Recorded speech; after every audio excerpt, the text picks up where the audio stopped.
Io non sento Ok, buonasera a tutti, buonasera ai direttori dei conservatori qui convenuti, buonasera ai presenti in diretta dallo stand del Ministero dell'Università e della Ricerca. Siamo in streaming e in programmazione anche con le radio universitarie, grazie ai ragazzi presenti di Rad Uni, giusto? Radio universitarie. Secondo incontro della giornata continuiamo a parlare di AFAM, acronimo per Alta Formazione Artistico Musicale e Coreutica. Stamattina primo incontro organizzato dall'Ufficio Comunicazione del Ministero. Abbiamo parlato di un importante appuntamento per l'anno prossimo, l'Expo Saca, e del ruolo che avranno le istituzioni AFAM, quindi in un contesto di grande visibilità internazionale. Sono proprio le istituzioni dell'alta formazione musicale, artistica, coreutica, che rappresentano un po' il grande attrattore per gli studenti anche internazionali. E in questo pomeriggio parleremo di una novità che c'è a partire da questo anno accademico 24-25, ossia i dottorati di ricerca AFAM. Il titolo di questo incontro è Fra innovazione e internazionalizzazione. Dopo diversi anni e un lungo processo di riforma del comparto e diversi tavoli tecnici, in questo anno accademico c'è stata l'attivazione del terzo livello di alta formazione anche per il comparto appunto dell'AFAM. Si tratta di un risultato sicuramente importante e quest'oggi 3 direttori dei conservatori ci aiutano a illustrare le principali novità attraverso delle domande guida che useremo appunto come pietre miliari di un ideale percorso. Cercheremo un po' di capire lo stato dell'arte sulla riforma del comparto AFAM, cercheremo di capire cosa significa studiare musica oggi in Italia e che differenza c'è tra un percorso in conservatorio o un percorso universitario e cosa esattamente significa introdurre i dottorati di ricerca per questo livello. Oggi pomeriggio abbiamo il piacere di avere qui con noi e ci aiuteranno in questo percorso il maestro direttore Paolo Troncon, direttore del Conservatorio di Castelfranco Veneto. Buonasera, ben arrivato. È già attivo, è già acceso? Sì. Okay. Buonasera a tutti, grazie dell'invito. Grazie a lei. E il direttore Stefano Lorenzetti, maestro direttore del Conservatorio di Vicenza. Grazie per l'invito e buonasera a tutti. Grazie, buonasera. Buonasera direttore Soravia, lei farà da doppio padrone di casa qui Buonasera, per noi. sì. Buonasera direttore del Conservatorio di Rovigo. Dopo questo approfondimento infatti seguirà, non andatevene, un'esibizione live proprio a cura di uno degli artisti, ragazzi studenti del Conservatorio di Rovigo, e porteremo delle testimonianze di lavoro, di studio, di musica, di fare musica oltre che di studiare musica. Buonasera. Allora, benvenuti. Partiamo con le domande forse più interessanti per i ragazzi e più semplici. Se per voi va bene, iniziamo con un primo giro di tavolo. Che cosa significa studiare musica oggi? Io le rivolgo questa domanda semplice, direttore Troncon, cosa significa studiare musica oggi e perché studiare musica in un conservatorio? Bene, allora, i conservatori sono una scuola di musica secolare, no? I conservatori nascono in Italia del XVI secolo, quindi c'è una tradizione molto molto lunga che tutto sommato è rimasta abbastanza intatta.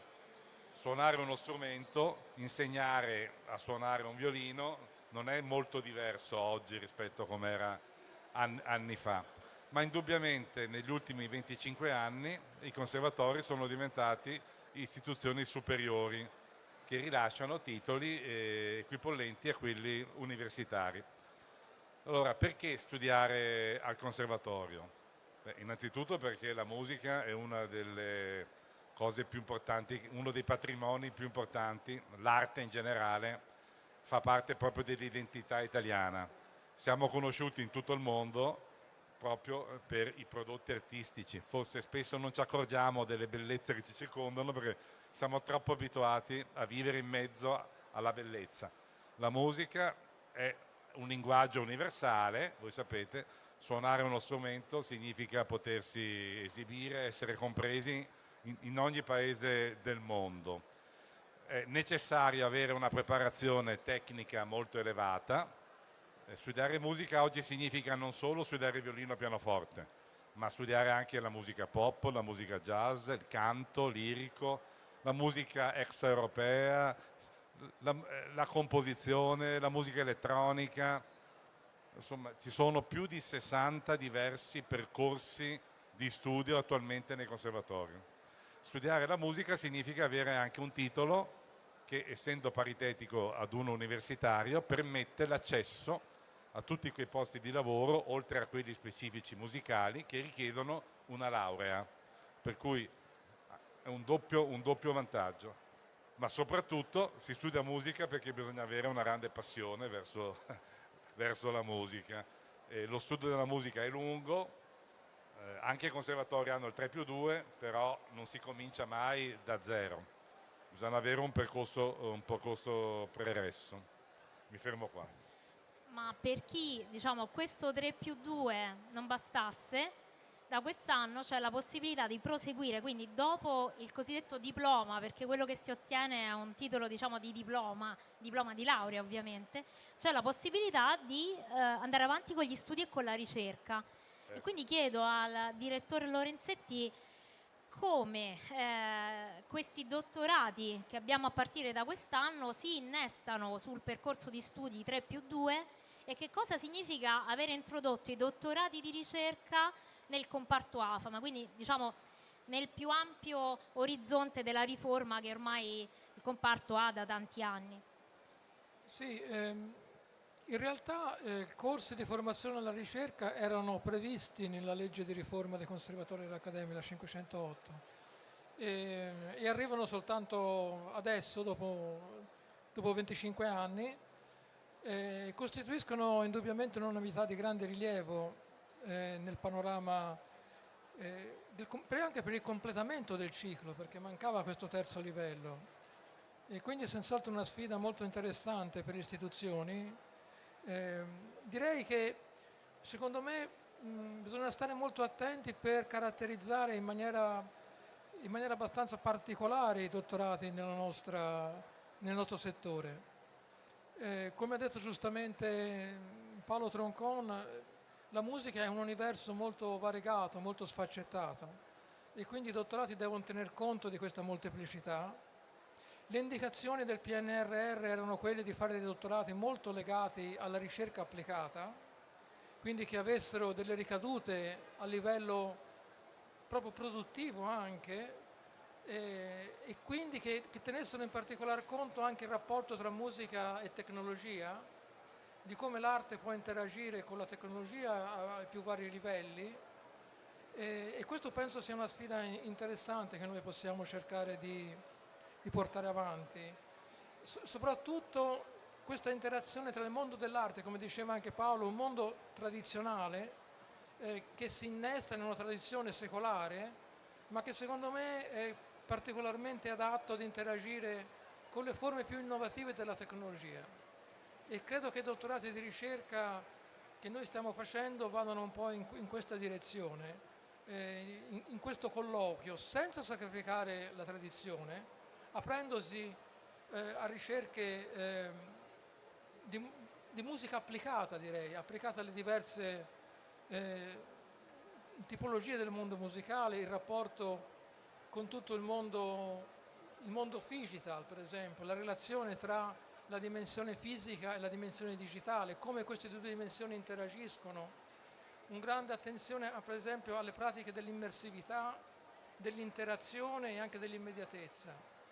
Quindi a me sembra che ci siano molte possibilità di sviluppo dei dottorati nelle direzioni più varie, senza trascurare la ricerca musicologica, senza trascurare per esempio tutti gli aspetti legati all'inclusività, il contributo che la musica può dare per esempio a tutte le problematiche dell'inclusività, senza dimenticare il contributo che la musica può dare a tutte le problematiche di tipo didattico.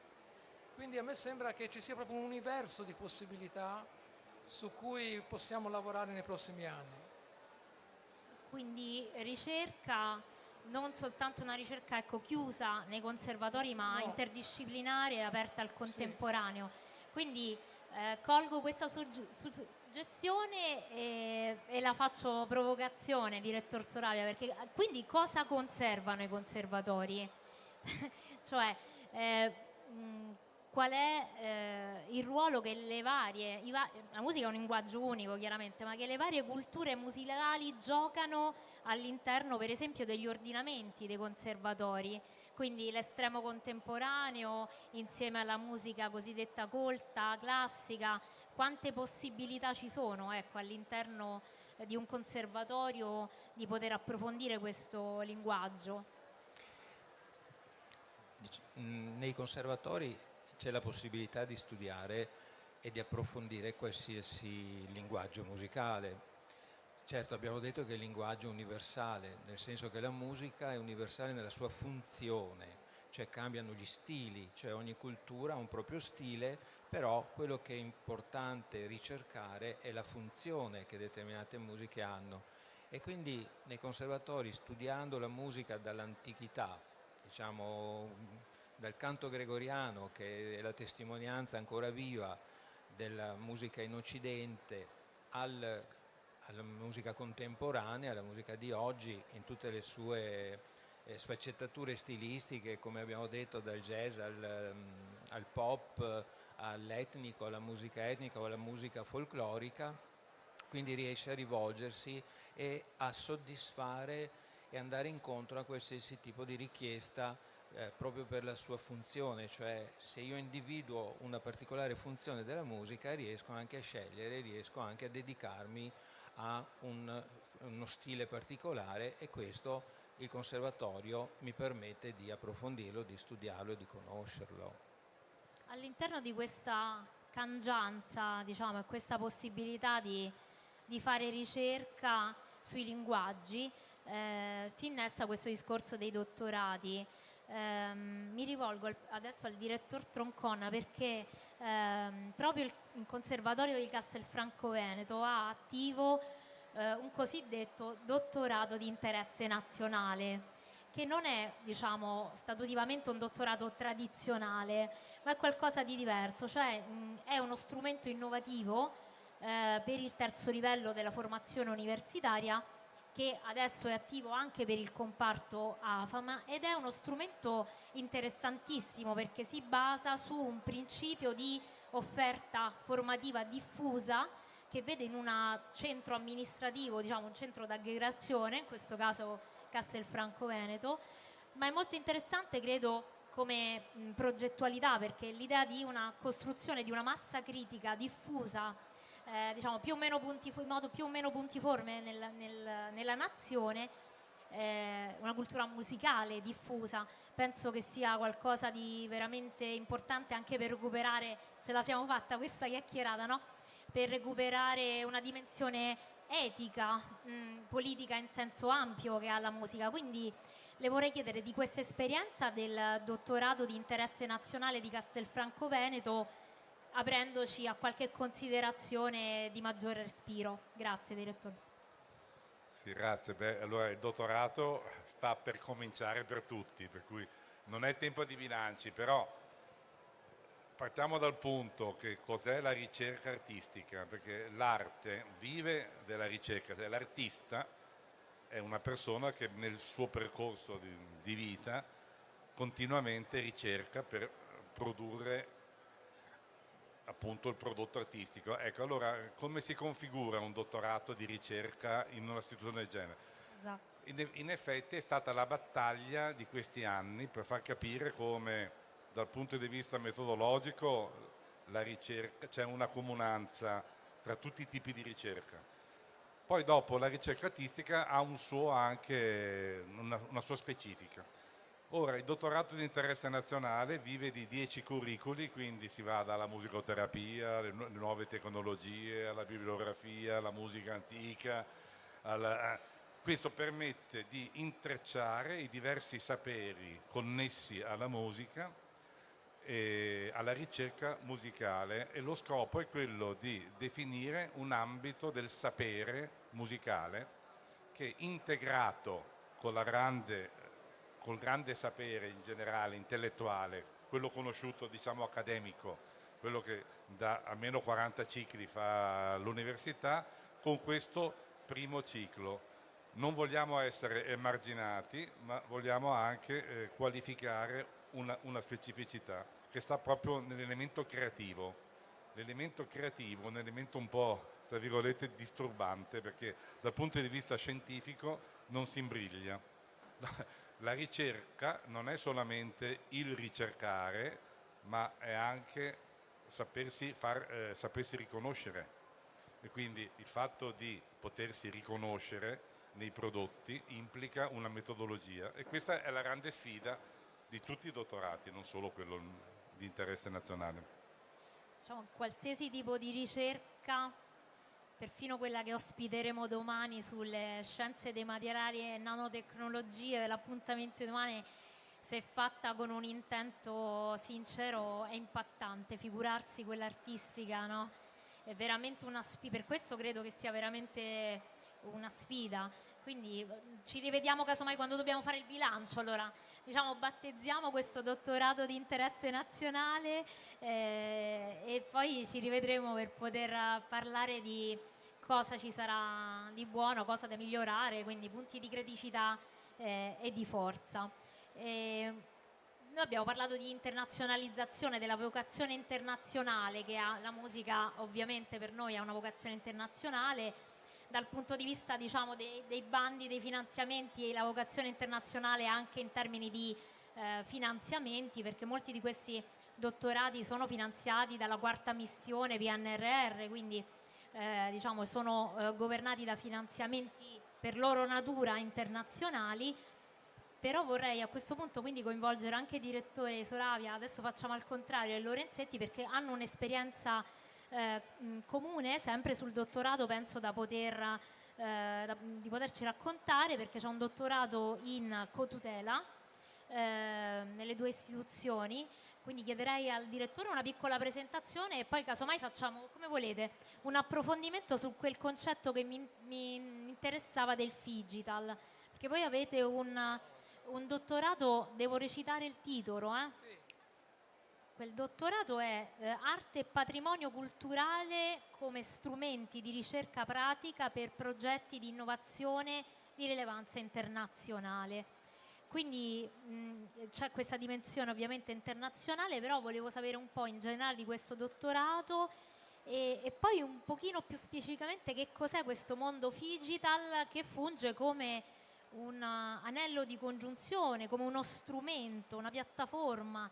Non lo so, spiegateci bene qual è il campo, diciamo un dominio digitale che consente un contatto tra quella che è l'esperienza musicale, che è un'esperienza molto fisica, no? Sensoriale, ma fisica, anche cognitiva, e il mondo invece digitale.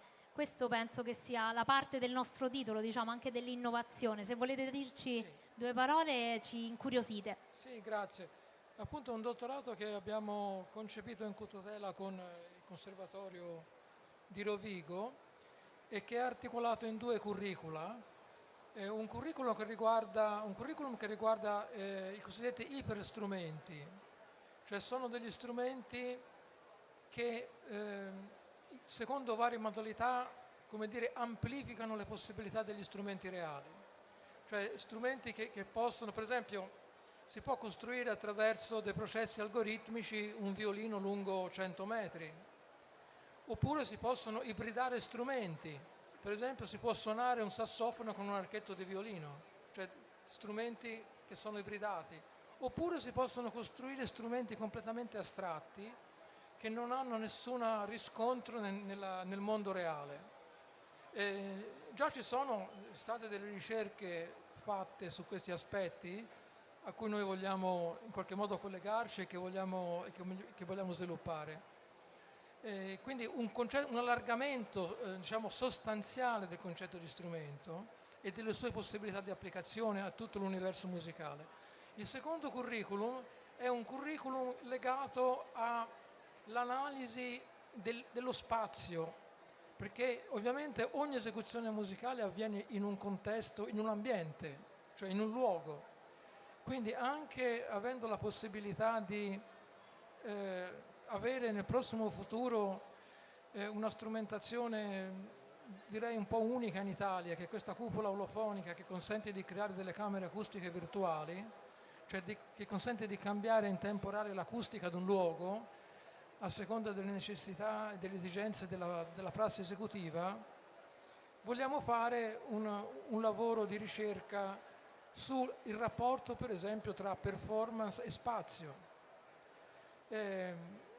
Questo concetto del mondo digital, che in realtà è un concetto introdotto, mi sembra, nel 2007, nato nel 2007 da un'agenzia però di marketing, quindi originariamente costruito appunto per queste modalità, è un concetto secondo me interessante perché tende a far interagire sempre di più il mondo fisico con il mondo digitale.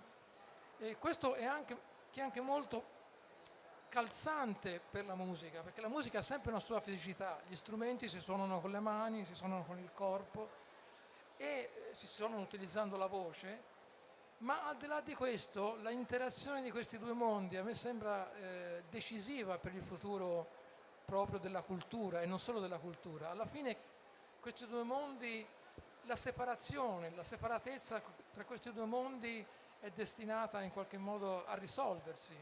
L'interrelazione tra la dimensione digitale e la dimensione fisica è quello che viviamo alla fine tutti i giorni nel corso della nostra esistenza.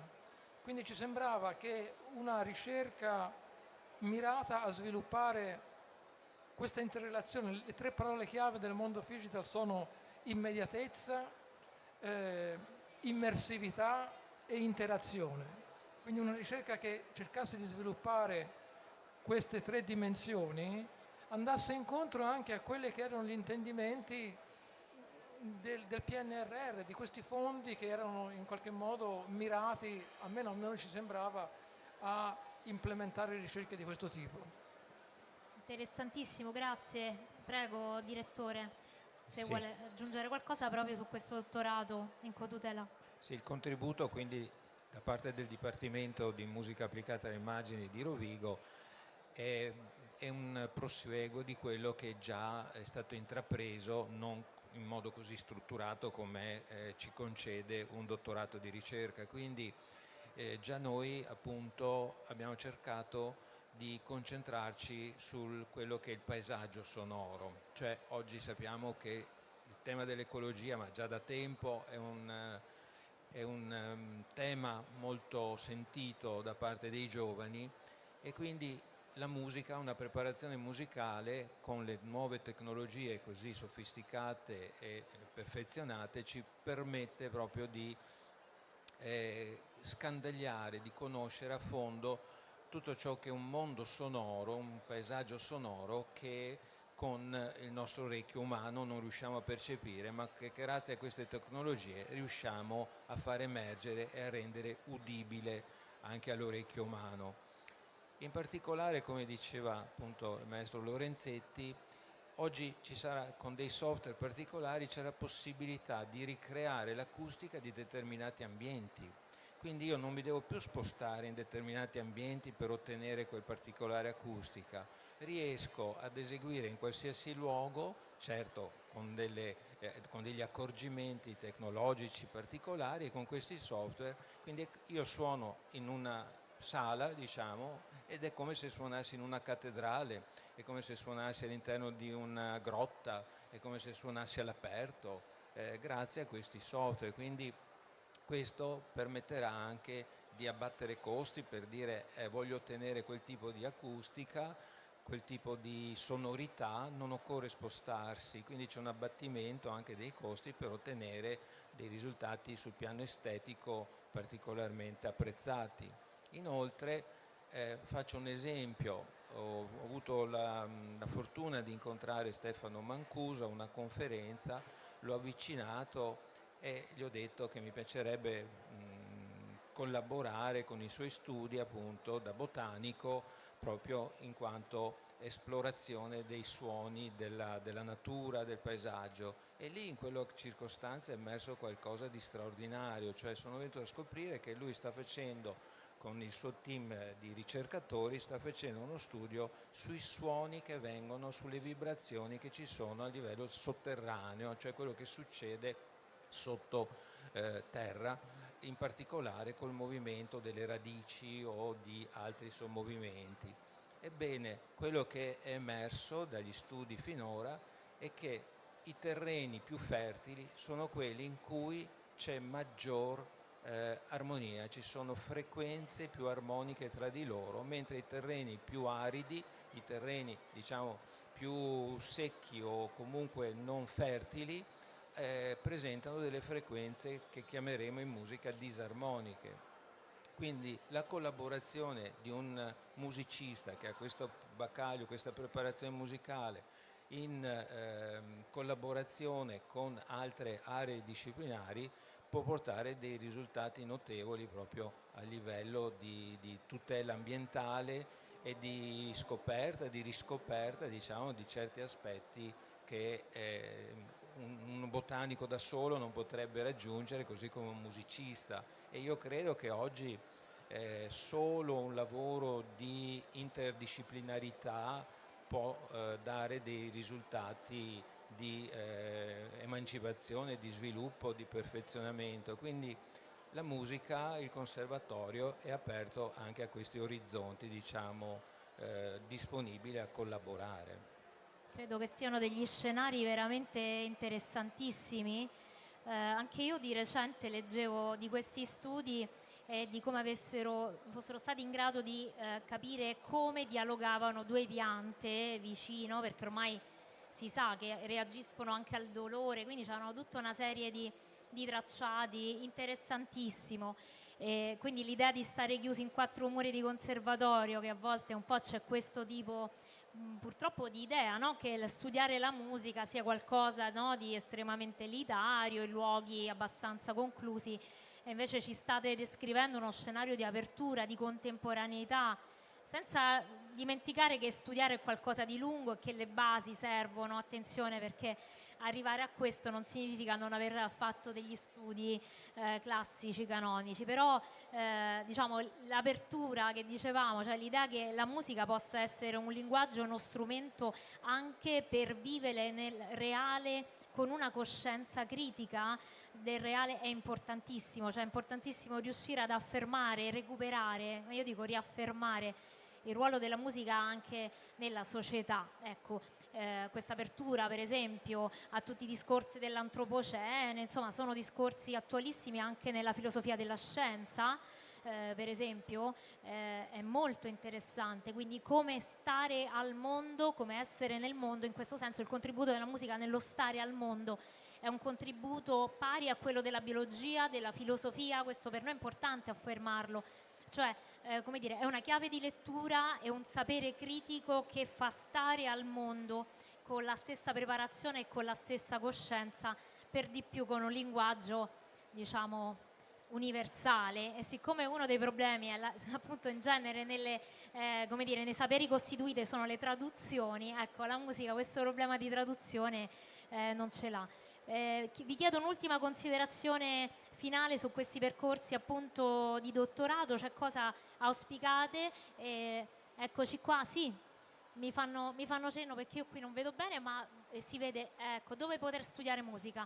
C'è una mappa interattiva realizzata dall'ufficio comunicazione, e in questa mappa la potete trovare anche visitando il nostro sito www.muro.gov.it. In questo caso vedete tutte le istituzioni AFAM, potete filtrare, eccoci qua, spuntare, togliere le accademie e lasciare solo per esempio i conservatori. Questo è un modo per identificare facilmente dove studiare. E un auspicio su questo percorso dottorale, e poi lasciamo invece spazio a chi la musica oggi la fa qui con noi. Prego. Chi vuole un'ultima battuta per tutti? Grazie direttori. Sì, cosa vi auspicate come direttori e come ex studenti? Perché anche voi lo siete stati, no? anche e quindi anche da ex studenti. Cosa... Dunque, la musica fa parte della vita dei giovani, penso che in maniera molto preponderante. Lo scopo del lavoro che noi facciamo sicuramente è formare una categoria di musicisti che mantenga una tradizione, perché il conservatorio non è un museo, perché la musica vive solamente nel momento in cui viene suonata, ascoltata, fruita. C'è bisogno quindi di chi porta avanti nelle generazioni questo grande sapere, questa grande cultura, questa grande tradizione. Quindi è fondamentale il lavoro che tutti i conservatori italiani ed europei svolgono sul campo. Certamente l'Italia ha una responsabilità molto molto importante. Questi dottorati chiudono l'anello mancante. Pensate che solamente Italia e Spagna non avevano i dottorati artistici. Adesso è solo la Spagna. Ecco, mi dispiace per loro, ma il nostro dottorato chiude un po' il cerchio, perché il sapere musicale non si esprime solamente nella parte esecutiva, no? Perché io potrei dire che chi fa musica digita tasti, strofina corde, soffia tubi, ma in verità non è la mano che suona, ma è la testa che suona, è la cultura che suona.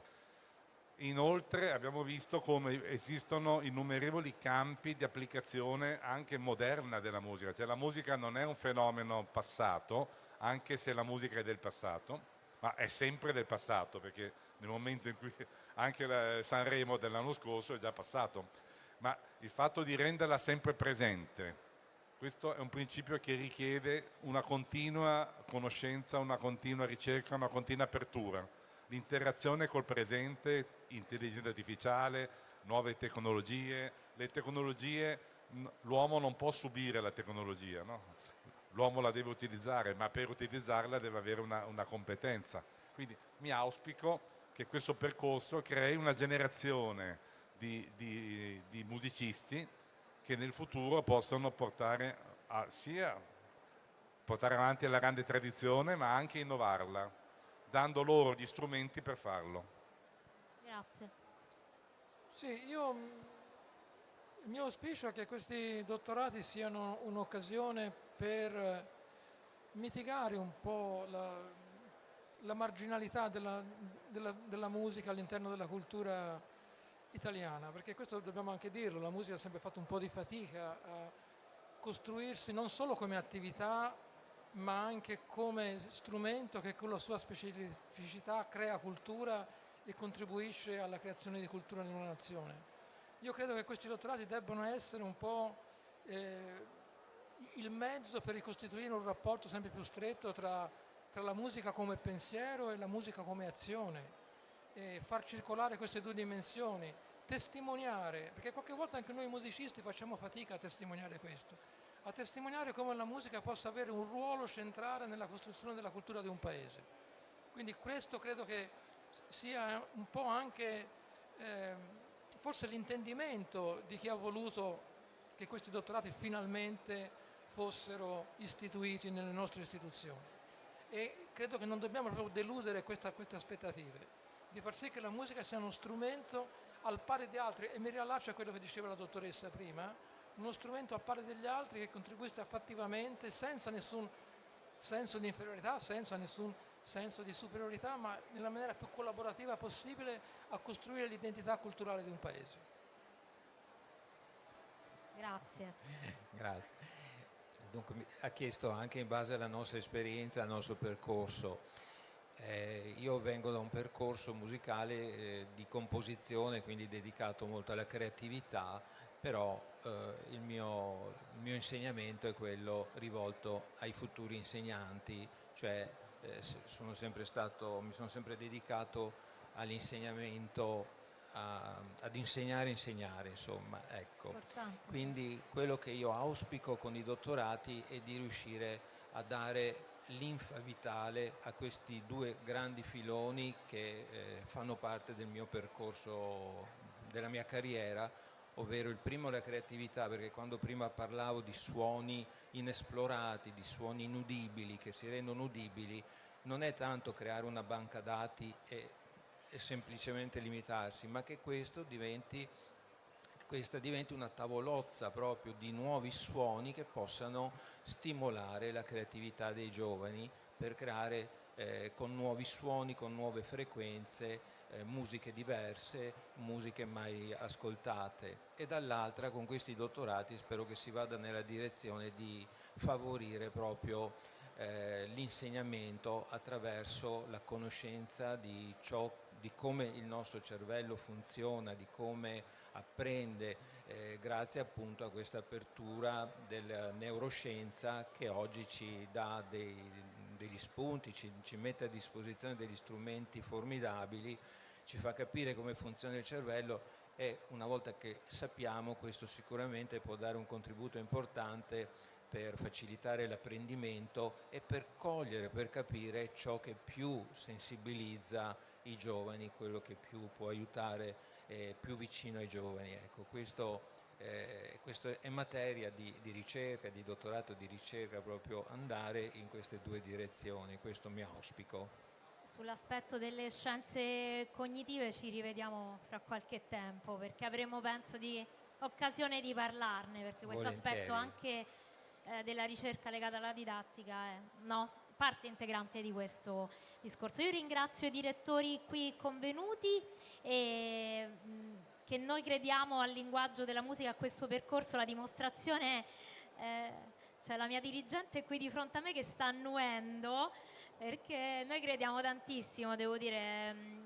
Il comparto AFAM è sempre presente per la comunicazione istituzionale in tutti i nostri eventi e crediamo moltissimo che questi saperi e questo saper fare siano strumenti di coscienza critica, di cittadinanza, insomma abbiano un valore veramente alto e liberale, nel senso più alto del termine, le arti liberali che ci liberano e aiutano a liberarci, quindi vi posso garantire che dal punto di vista, diciamo, del Ministero e in modo particolare dell'Ufficio di Comunicazione siamo qui proprio perché crediamo profondamente in questi percorsi e ci piacerebbe anzi, diciamo, prossimamente continuare il discorso e vedere step by step a che punto staremo. La seconda parte, quindi vi congederò, e la seconda parte invece è moderata dal mio collega che è un musicista vero, che è il dottor Maimeri, polistrumentista, che ha un passato anche da giornalista musicale, oggi prestato al funzionariato del Ministero, perché cerchiamo di capire che cos'è questo saper far musica. Con noi oggi infatti sarà presente un allievo del Conservatorio di Rovigo, il dottor Andrea Puglierin, che si esibirà proprio qui con noi e poi continueremo parlando di alcune esperienze di musica applicata, soprattutto applicata al cinema, proprio con il Conservatorio. Quindi intanto vi ringrazio, così ci alterniamo sul palco e grazie mille, grazie a tutti.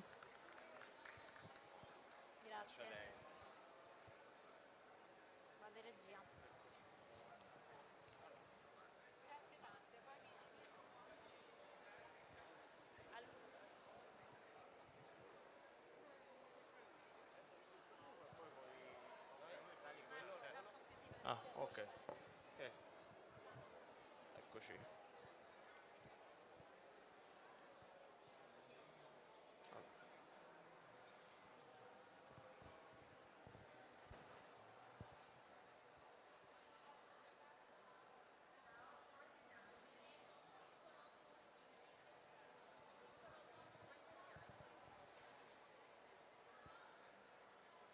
Iniziamo subito questa seconda parte? Ah, ecco, no, non si vede. Iniziamo subito questa seconda parte, ragazzi, no?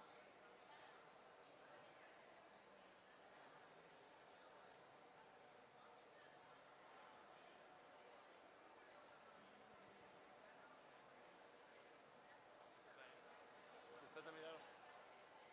Sì. Vado. Ok.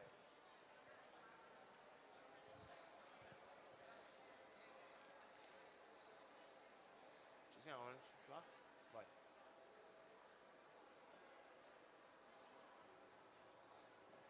Ok.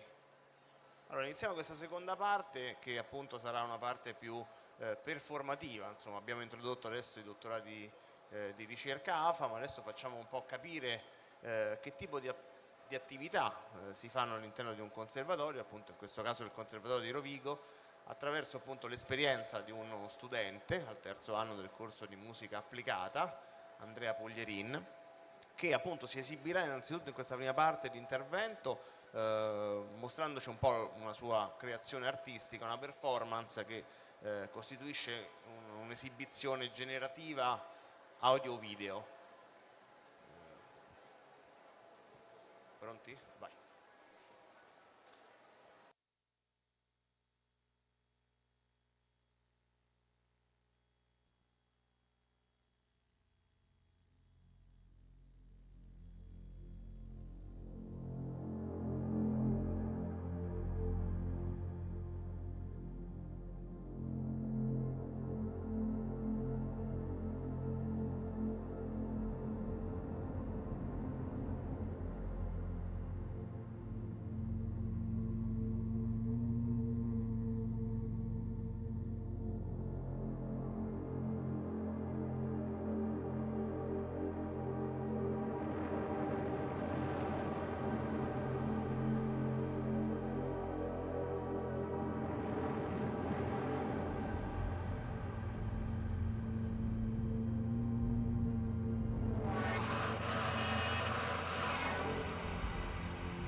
I've witnessed the natural world at its most fascinating and vibrant. But I've also witnessed startling changes. Changes that are today threatening our very civilizations. It's worth reflecting that our civilizations arose in large part because of the last 12,000-year period of climatic stability known as the Holocene, which allowed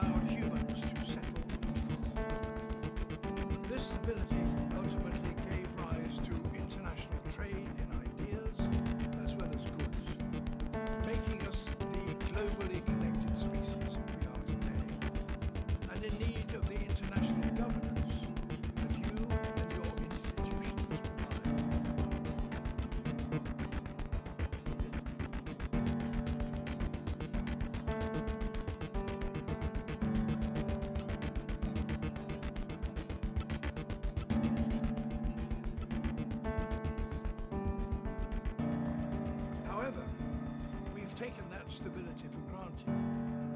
Our economies and political systems are unconsciously predicated on the belief that nature will continue to be a benign and regular provider of the conditions we need to thrive. Regular seasons, dependable fresh water, endless fish, pollinators, minerals, soil.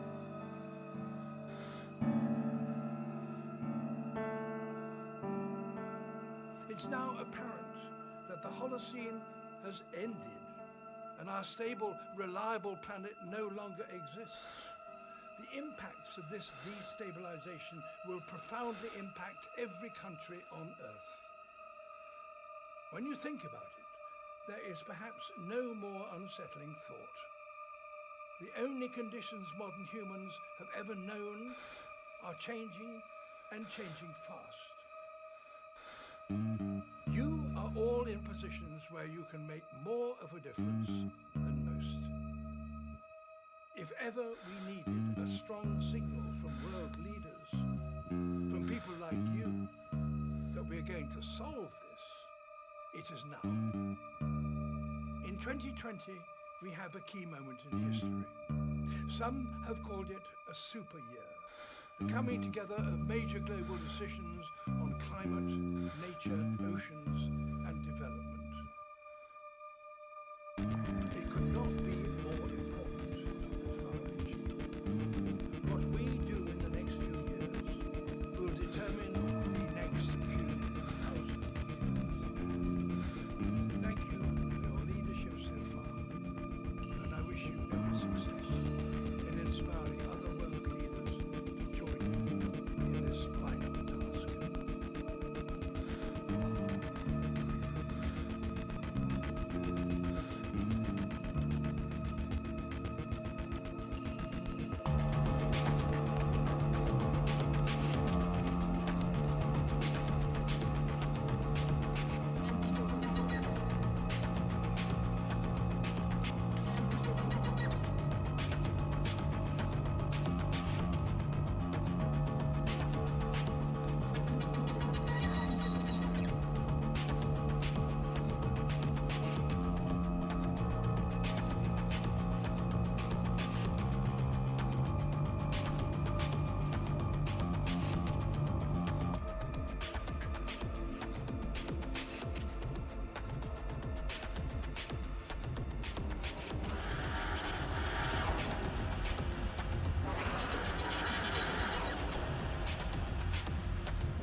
Sì, assolutamente, assolutamente.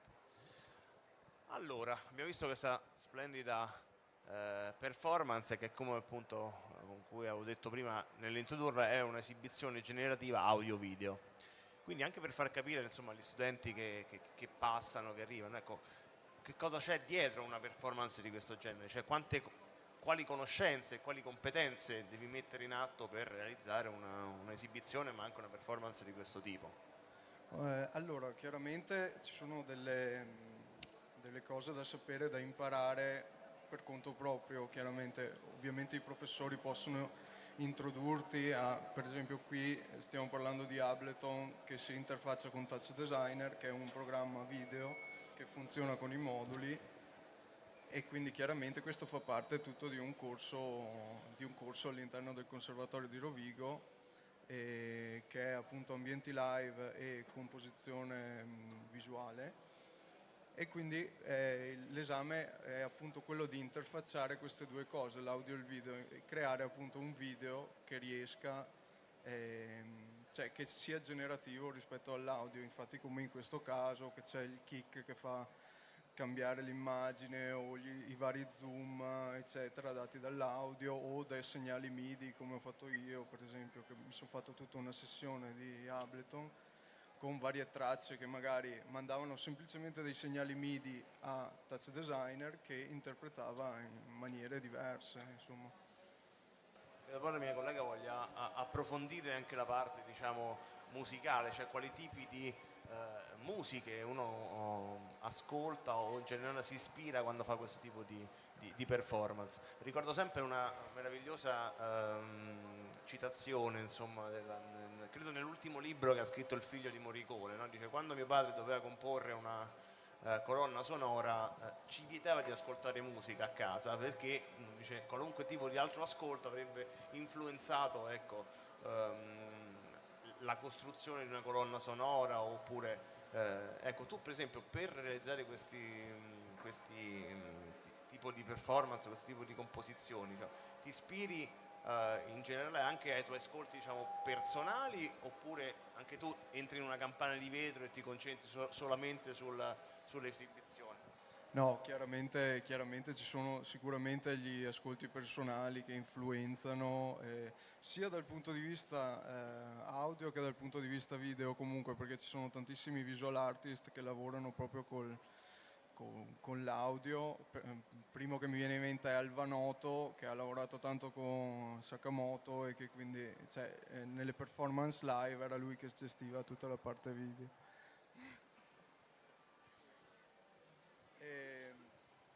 Scusate, io su Alvanoto purtroppo mi emoziono.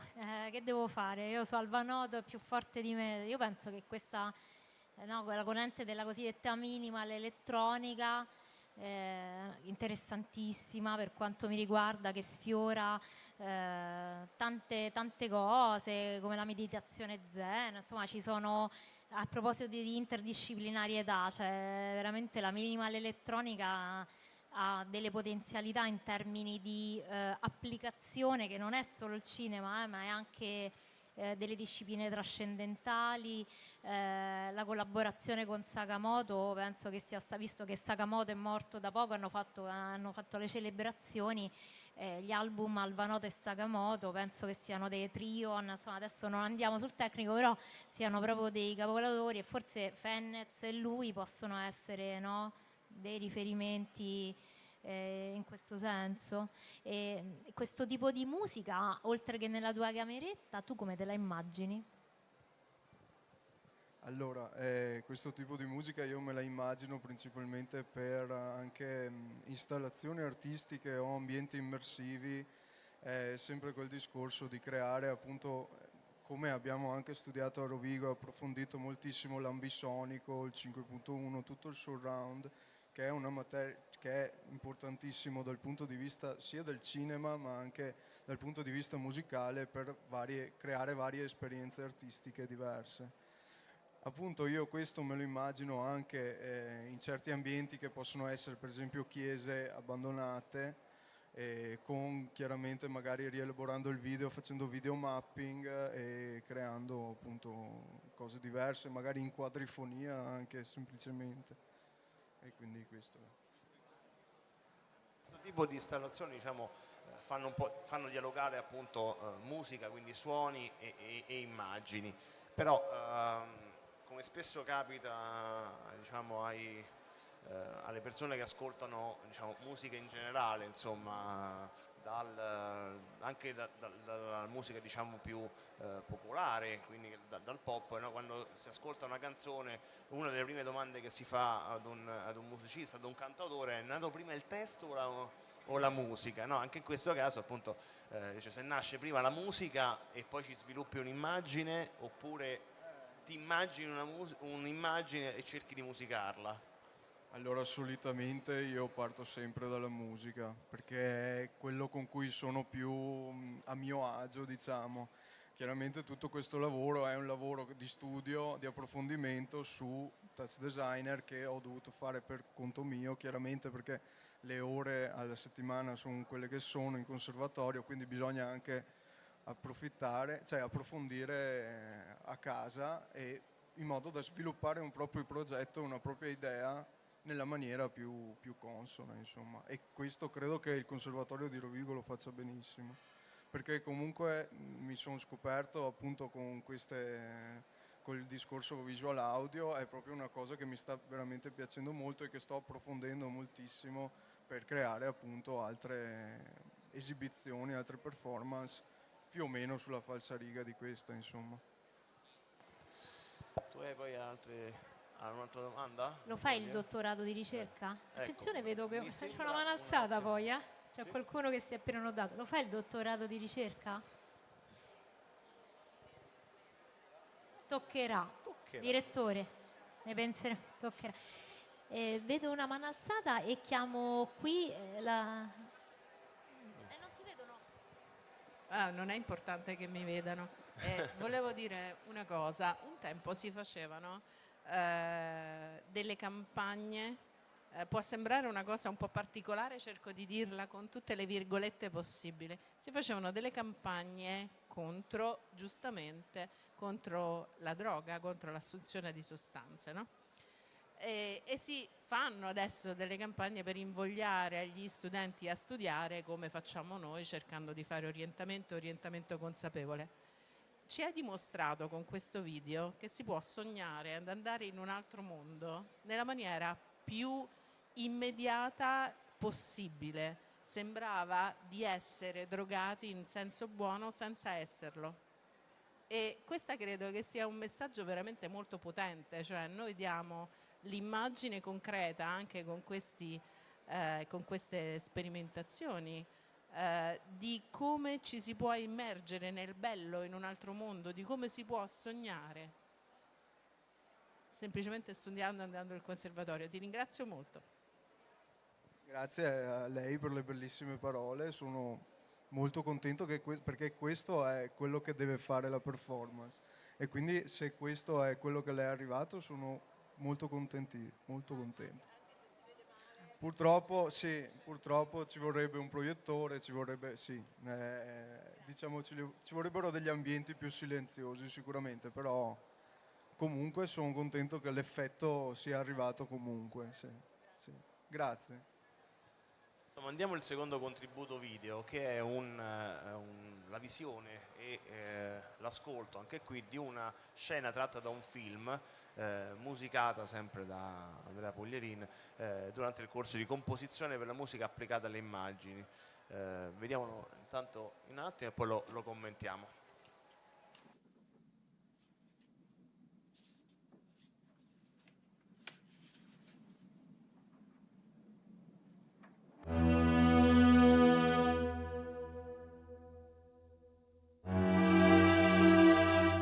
Lieber Jonas, wenn du das liest, ist alles bereits unwiederbringlich geschehen.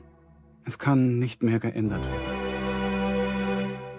Ich hätte dir die Dinge sehr gerne früher erklärt, aber ich hoffe, wenn du verstanden hast, wie alles zusammenhängt, wirst du meine Entscheidung verstehen. Die Wahrheit ist ein seltsames Ding. Man kann versuchen, sie zu unterdrücken, aber sie findet immer ihren Weg an die Oberfläche. Wir machen eine Lüge zu unserer Wahrheit, um zu überleben. Versuchen zu vergessen, bis es nicht mehr geht. Wir kennen nicht einmal die Hälfte der Mysterien dieser Welt. Wir sind Wanderer in der Dunkelheit. Dies ist meine Wahrheit. Am 4. November 2019 bin ich durch die Zeit ins Jahr 1986 gereist. Der Junge aus der Zukunft blieb und wurde mit der Zeit ein Mann.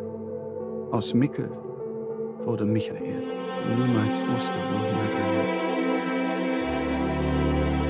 Wenn du dies liest, bin ich bereits gegangen. Mikkel? sowohl als Junge als auch als Mann. Ich hoffe, du kannst mir verzeihen. Alles ist miteinander verbunden. Mika. Michael.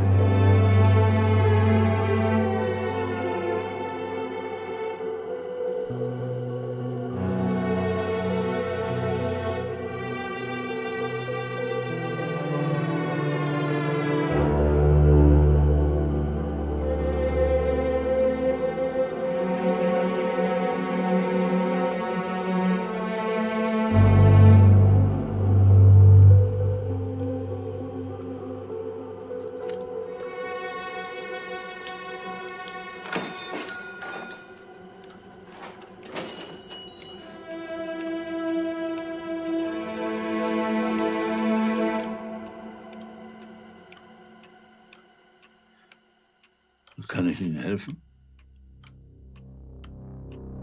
Ich möchte mich gerne mit Ihnen über die Zeit unterhalten.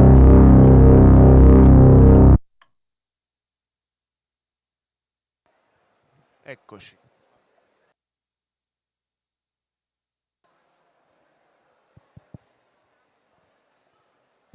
Eccoci.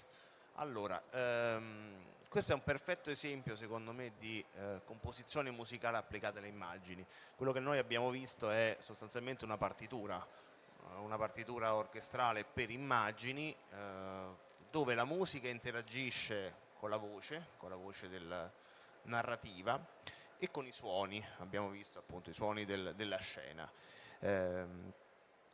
Ho voluto mandare tutto questo clip, anche se diciamo il testo era che credo tedesco fosse, insomma, comunque perché per dimostrare proprio che la musica applicata alle immagini non ha neanche troppo, se funziona, se è fatta bene, se è orchestrata bene, se è scritta bene, non ha neanche tanto bisogno, cioè è proprio un andare a braccetto della musica con le immagini, no? Anche se le immagini, l'audio delle immagini non si capisce perché è in tedesco, comunque la musica raccontava parallelamente alle parole del testo quello che doveva essere l'immagine, no? Qui in questo caso però, ecco, la domanda era: che tipo di strumentazione è stata utilizzata per realizzare questo video, per questa clip, insomma, il commento musicale di l'intreccio, più che il commento musicale, l'intreccio musicale con le immagini. E soprattutto questo mi sembra invece il contrario rispetto a quello che abbiamo visto prima, cioè in questo caso è il musicista che ha già un'immagine e gli deve creare una musica d'accompagnamento, o comunque questi sono termini tecnici, no, d'accompagnamento, anche se qui non è tanto l'accompagnamento, ma ripeto, un intreccio tra musica e immagini e testo, insomma, testi, anzi, per dirlo dal punto di vista semiologico, insomma, testi. Niente, allora qui l'organico praticamente sono archi, sono sezioni di archi, quindi violini, viole, violoncelli e contrabbassi.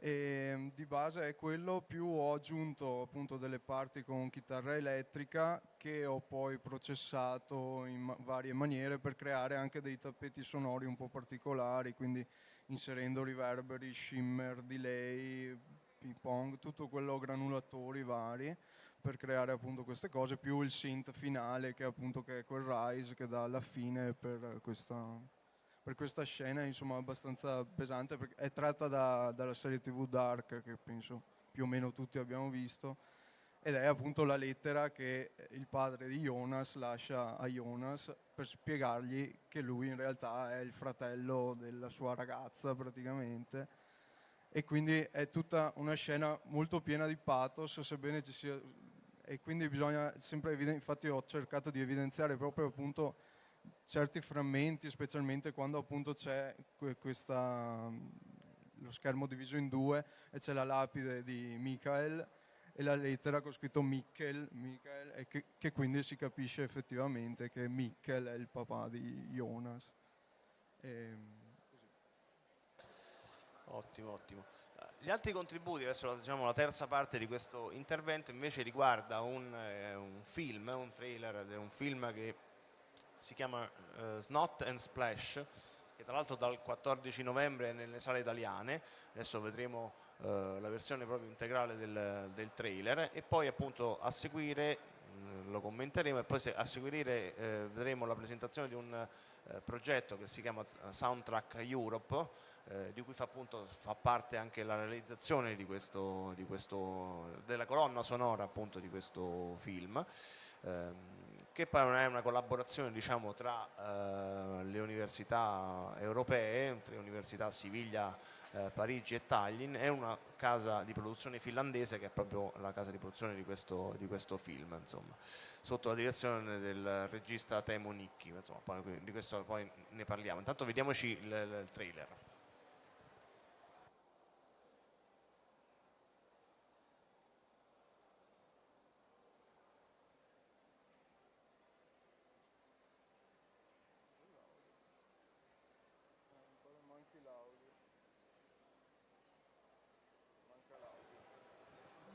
Potresti aiutarmi a trovare i buchi scomparsi? Come fanno i buchi a sparire? Attenti all'uomo vestito di bianco. Si è rifiutato di andare dal dentista.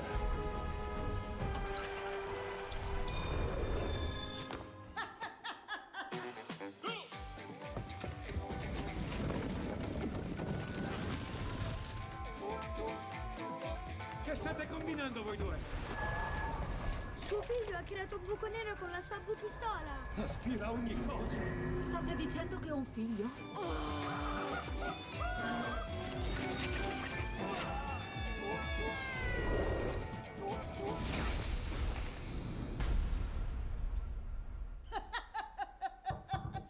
Non posso, sono in riunione!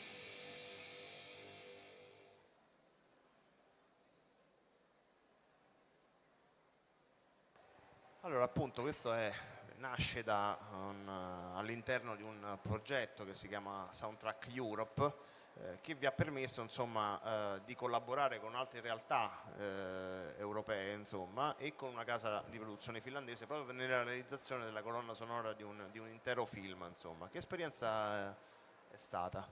Allora, l'esperienza è stata importantissima, penso, perché appunto essere a contatto con un'altra trentina di ragazzi provenienti da altri 3 paesi e lavorare anche tanto online, perché chiaramente non è che si poteva lavorare sempre in presenza, ha portato a un lavoro di team molto, molto interessante, con un risultato direi molto notevole, visto che nessuno di noi aveva esperienze vere e proprie con la produzione di un film, e quindi con delle tempistiche da rispettare, con una comunicazione con la casa di produzione che ovviamente può bocciare o meno le idee, però è stata un'esperienza molto molto interessante, molto formativa, e io principalmente mi sono occupato della parte proprio della registrazione dell'orchestra, quando appunto tutti i ragazzi sono venuti a Rovigo e abbiamo registrato l'orchestra nel nostro dipartimento di musica applicata, appunto per 3 giorni mi sembra siamo stati, con tutte le varie microfonazioni, capire come microfonare, cambiare microfoni, perché ovviamente c'è sempre qualche limitazione di qualche tipo, e quindi bisogna un attimo muoversi in velocità per fare più in fretta possibile. Anche questo fa parte appunto del lavoro, perché bisogna rispettare certe tempistiche e quindi bisogna correre. Sì, e questo è anche il bello della musica, che mette in comunicazione anche realtà diverse che non parlano appunto neanche la stessa lingua, ma anche musicisti, no? Spesso diversi tra loro. Insomma, questo già accade normalmente diciamo, anche qui nel pop jazz, no? Molti gruppi, molti album, no? Nascono spesso con il musicista che ha l'idea e poi contatta i vari musicisti in giro per il mondo, che nel loro studio di registrazione fanno la loro parte, Esatto. la mandano Sì. all'artista, diciamo, capogruppo, e si crea, diciamo, quello che è un lavoro invece più orchestrale. Adesso vediamo un attimo questo spezzone iniziale, soprattutto di questo documentario proprio su questo progetto, su come è nato, con interventi del conservatorio, sostanzialmente di Rovigo, che ci raccontano un po' come è nato questo progetto e da che cosa è stato caratterizzato, insomma.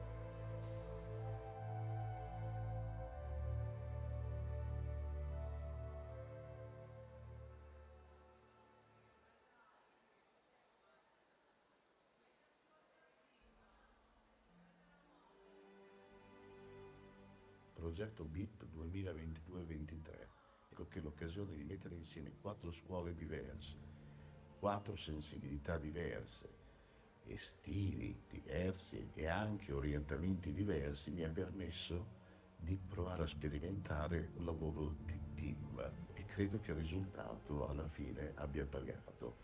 E davanti alle difficoltà iniziali, ovvie, perché lingue diverse, comunicazioni sempre a distanza, hanno trovato il modo di organizzarsi e regolamentarsi e portare a termine questo progetto che oggi stiamo concludendo qui a Rovigo.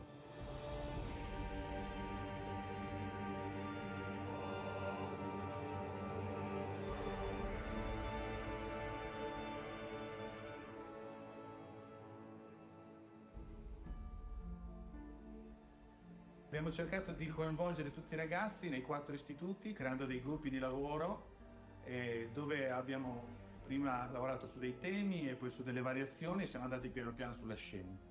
E in questo modo abbiamo cercato di sfruttare le varie competenze dei vari allievi, dei vari gruppi, chi aveva più dimestichezza con la composizione, chi con il sound design, quindi abbiamo cercato di fare un mix di queste competenze. Abbiamo creato questa colonna sonora che è un mashup, diciamo, fra composizione classica e musica elettronica. Durante i 5 giorni organizzati in presenza sono arrivati tutti gli studenti delle nostre istituzioni partner qui a Rovigo.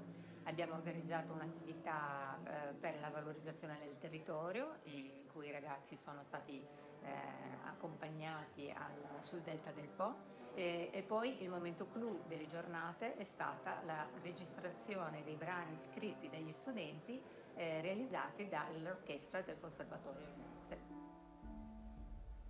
Personally, I'd like to thank anybody for this great opportunity.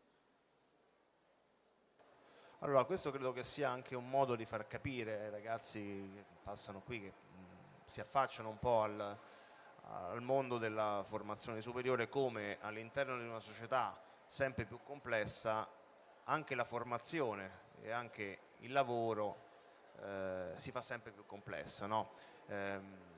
Quando nel loro intervento facevano riferimento al fatto che ogni ragazzo poteva sviluppare quello che erano le loro competenze, no? Chi era abituato a comporre componeva, chi era invece più dedito al sound design faceva il sound design.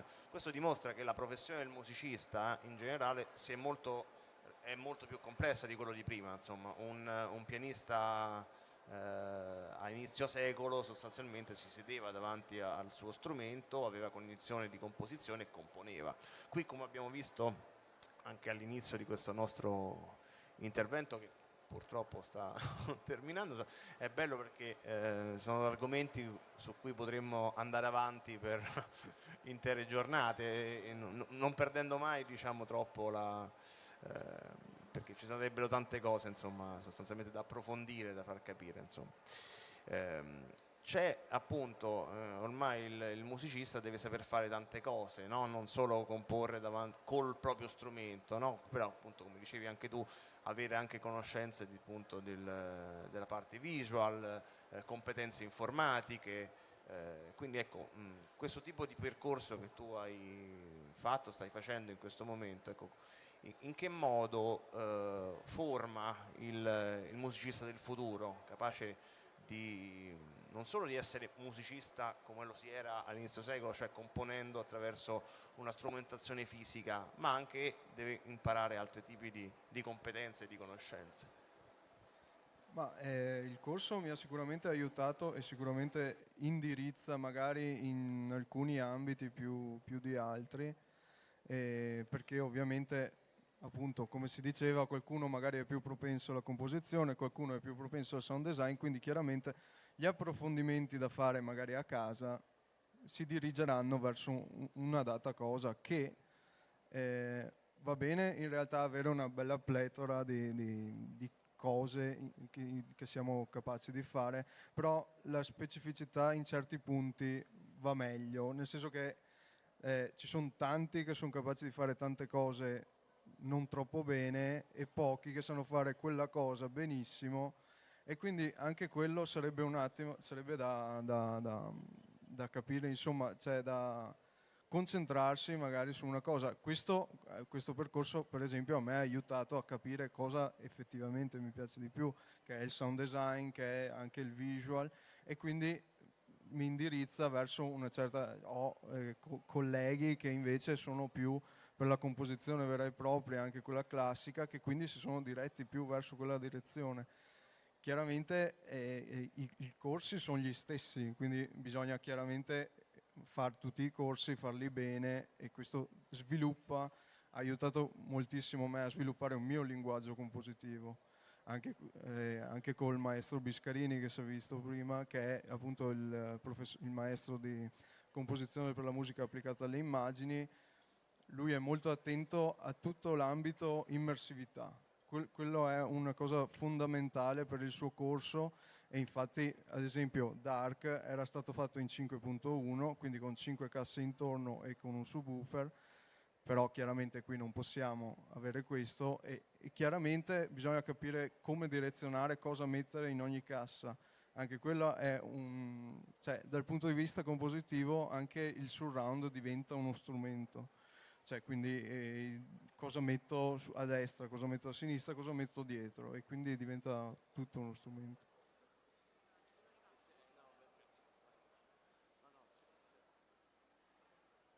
È per quello che parlavo di musicista 2.0, no? Perché esattamente come un Bach doveva studiare l'acustica di una chiesa, no? Nella sua composizione, chiaramente adesso cambia il luogo di performance della musica, di applicazione, e quindi cambiano anche le competenze. No, è lì la complessità della storia, cioè nel senso si devono imparare molte più cose, anche solo per poi concentrarsi su una propria, no? Perché comunque anche il compositore classico da questo altro tipo di esperienze può comunque trarre giovamento anche solo nel comporre, perché appunto nella strutturazione del sound design, come aiutava Bach a creare i suoi corali, così aiuta anche il musicista classico moderno, diciamo, nel creare la sua musica, che poi sarà appunto, diventerà poi un giorno classica, insomma, no? Ad esempio la citazione che hai fatto appunto prima, no, di Sakamoto, quelli sono considerati probabilmente, per chi fa questo tipo di musica, dei classici. Assolutamente, esattamente come i grandi maestri della musica classica, con i grandi maestri del jazz, insomma. Senza dimenticare che però anche Sakamoto, prima ovviamente della parentesi con Alvanoto, quindi la parentesi, perché se poi, diciamo, la storia esiste tutta a proposito dei conservatori. La fase che noi stiamo citando della produzione di Sakamoto insieme ad Alvanoto è ovviamente una parte del processo come compositore di Sakamoto, che parte dagli anni '80, quindi dalla new wave giapponese, attraversa la bossa nova, insomma adesso non facciamo quello che ci piace fare come al solito, però ci fermiamo, però diciamo da manforte a quello che dicevamo prima, cioè io terrei 3 parole che sono complessità, e in un mondo che tende molto alla semplificazione, quello che la musica ci insegna è il valore della complessità e nel saper stare nella complessità con degli strumenti di lettura di questa complessità. I linguaggi, quindi in termini diciamo semiotico, no? L'idea che la musica sia già un'interpretazione dell'immagine, quindi è già un livello critico che si aggiunge. Però adesso faccio marcia indietro, mi ricordo che lavoro al Ministero e dico che questa cosa è stata fatta nell'ambito di un Erasmus Plus, se non erro, quindi vale la pena dire che questi tipi di esperienze di internazionalizzazione sono resi possibili da una serie di strumenti che attua il Ministero. In questo caso perfino in un momento Covid mi pare sia stato realizzato anche una parte di questo progetto, se non ricordo male. 2022. E comunque questa collaborazione ad ampio spettro, cioè fino a Tallinn, avviene proprio perché c'è un Erasmus Plus. Sappiamo infatti, lo ribadiamo, che anche per i conservatori, anche nei conservatori si può fare l'Erasmus, non è una prerogativa universitaria soltanto, ma in tutto il comparto AFAM è possibile avere borse di studio e poter andare all'estero e accogliere. Anzi, penso che per questo settore, ecco, nella dimostrazione lo scambio sia interessante. Quindi diciamo l'aspetto musicisti lo lascio a voi. Io sono solo una cultrice di questo tipo di musica e sono contentissima di aver portato la musica elettronica qui, però come studente l'esperienza dell'internazionalizzazione con bando Erasmus su AFAM com'è stata? Cioè la possibilità di avere a che fare quindi con ragazzi che pur sulla musica si formano in ambito internazionale.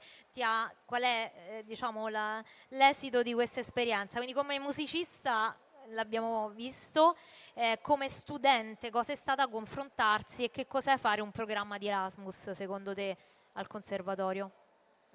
Chiaramente ci si confronta con delle sensibilità diverse, con delle persone che vivono in un ambiente diverso. Beh, vabbè, la Spagna e la Francia magari no, però già Tallinn e l'Estonia potrebbero essere qualcosa di paesi nordici che hanno un po' più, hanno una concezione un po' diversa rispetto alla nostra di tante cose, e quindi chiaramente quando vieni a contatto con tutte queste persone ti crei anche una rete di amici anche, oltre a tutto, e di persone che con le quali puoi dialogare, con cui puoi confrontarti su temi a te cari, come in questo caso la musica, e così. Cioè, Lascio la chiusa al dottor Maimeri. Mi sembra che abbiamo toccato, diciamo, gli argomenti che volevamo trattare, insomma. Niente, appunto, credo che abbiamo fatto una panoramica il più possibile esaustiva di tutto quello che può fare un conservatorio, appunto, dai dottorati di ricerca, che sono il terzo ciclo, via appunto agli altri due di cicli, insomma, perché qui stiamo parlando appunto di un ragazzo che sta al terzo anno, quindi c'ha poi tutto il resto prima di arrivare ai dottorati, insomma. C'è ancora un po' Quindi, di tempo. insomma, però se già questa è la premessa, voglio dire, non mi sembra che la strada sia abbastanza spianata, insomma. Va bene? No. Grazie. Complimenti. Vi ringrazio. Complimenti. Grazie.